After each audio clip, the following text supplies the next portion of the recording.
Variation of g due to depth. Suppose क्या किया है,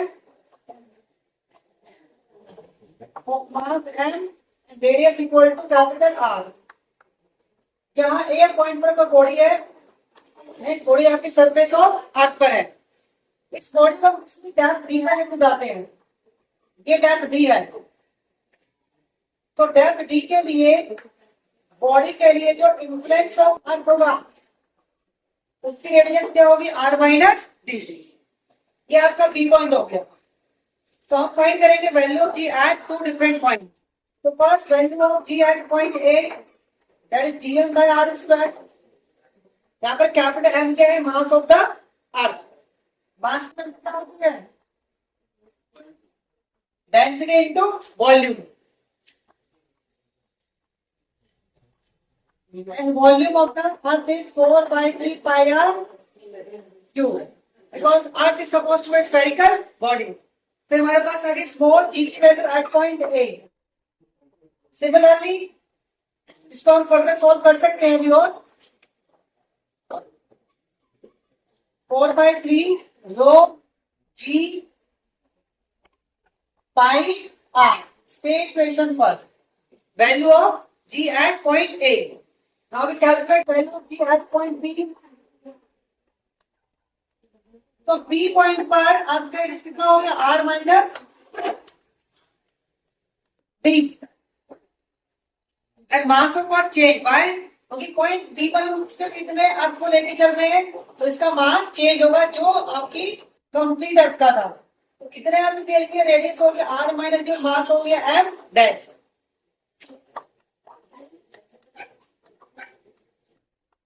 मास अगेन डेंसिटी इनटू वॉल्यूम। जब आपका रेडियस चेंज हुआ है तो आपका वॉल्यूम भी चेंज होगा। वॉल्यूम दिस टाइम 4/3 पाई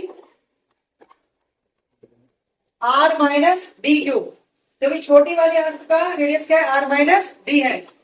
यहां से वैल्यू ऑफ g क्या आती है हमारे पास, 4/3 rho g pi r minus d।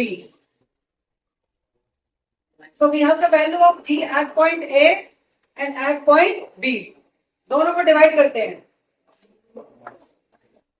Equation second divide by 1। So GB divide by GA। GB की वैल्यू है 4/3 rho g pi r minus d, और G एट A है हमारे पास 4/3 रो जी पाई आर। यहां से क्या बचेगा हमारे पास,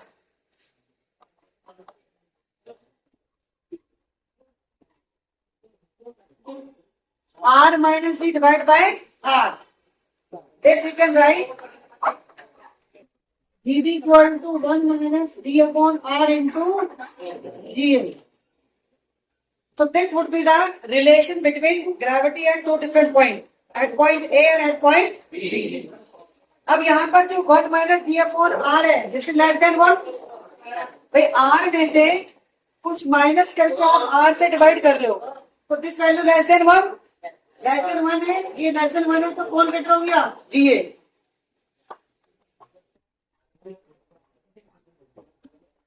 सो जी ए ग्रेटर देन जी बी। और ये क्या थी, वैल्यू एट सरफेस, और जीबी क्या थी, वैल्यू एट डेप्थ। इसका सरफेस पे ज्यादा है, इसका मतलब डेप्थ पे क्या होगी वैल्यू आपकी, value of g decreases at depth. अब इसी को हम अगर ग्राफिकली शो करें,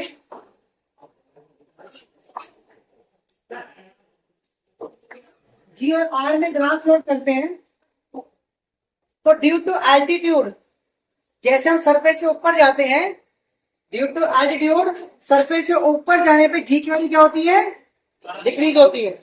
डिक्रीज होती नहीं होती है, और सरफेस से अंदर जाने में क्या हो रही है, डिक्रीज हो रही है। तो हम सपोज हम सेंटर पे हैं, तो पहले हम सेंटर पे फाइंड करते हैं। तो सेंटर की वैल्यू क्या होगी, देखिए at centre R equal to D. अगर बॉडी आपकी पूरी सेंटर पे आ जाएगी, उसके लिए डेप्थ किसकी इक्वल हो जाएगी, आर के इक्वल। अब ये वैल्यू पुट कीजिए अब यहाँ पर, g D equal to g A one R minus g upon में आर। तो value at B, value of g at B equal to what, 0। यानी ग्रेविटी सेंटर में क्या आ गई, 0। इट मीन सेंटर से सरफेस तो इंक्रीज होगी, क्योंकि सेंटर में 0 है, यहाँ पर कुछ निकल रही है सरफेस पर। और कैसे है, directly proportional. Sir centre to surface आपकी इंक्रीज हो रही है। इंक्रीज क्यों हो रही है, क्योंकि दोनों की पावर 1 है, इसलिए लाइन कैसी आएगी, लीनियर लाइन। सरफेस में क्या हो गई आपके पास, वैल्यू ऑफ जी सरफेस में क्या हो गई, मैक्सिमम। मैक्सिमम क्यों हुई, क्योंकि सरफेस की बात को क्या हो रही है, डिक्रीज हो रही है।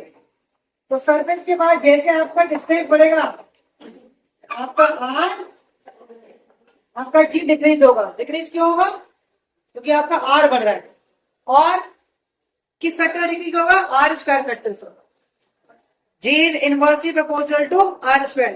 क्योंकि एल्टीट्यूड वाला एक्सप्रेशन हम देखें तो वहां पर एल्टीट्यूड या आर दोनों की डिग्री क्या आ रही है, 2 आ रही है। तो आपका ग्राफ कर्व में आएगा।